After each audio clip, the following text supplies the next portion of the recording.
فاز نادي الوداد الرياضي لكرة القدم على الضيف ديالو نيروبي يونايتد ب3 ديال الأهداف بلا رد في أرضية ملعب العربي الزولي في الدار البيضاء مساء اليوم الأحد في إطار الجولة الأولى من منافسات المجموعة الثانية كأس الكونفدرالية الإفريقية.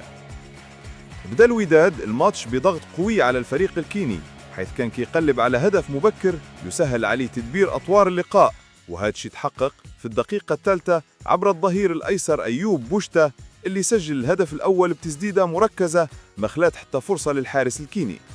من بعد هدف بوشتا واصل الفريق الأحمر السيطرة ديالو وضيع عدد من الفرص السانحة قبل ما ينجح محمد بوشواري في إضافة الهدف الثاني في الدقيقة 45 بتسديدة جميلة استقرت في الشباك باش يسالي الشوط الأول بتقدم مستحق للوداد ب2-0.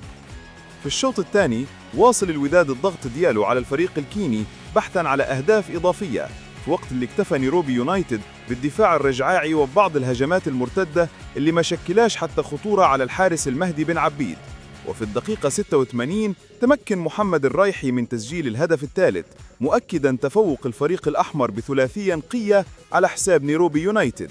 وقبل صافرة النهاية تلقى بريان أوموندي لاعب نيروبي يونايتد البطاقة الحمراء، وبهذا الفوز تصدر الوداد الرياضي ترتيب المجموعة الثانية برصيد 3 نقاط، متفوقاً بفارق الأهداف على منيما الكونغولي في كيجي عزام التنزاني في المركز الثالث بلا نقاط، وكي يتذيل نيروبي يونايتد الترتيب 0 نقطة، وكي يستعد الوداد الرياضي للسفر لتنزانيا باش يواجه عزام في ثاني مباراة لين في دور المجموعات بكأس الكونفدرالية الإفريقية.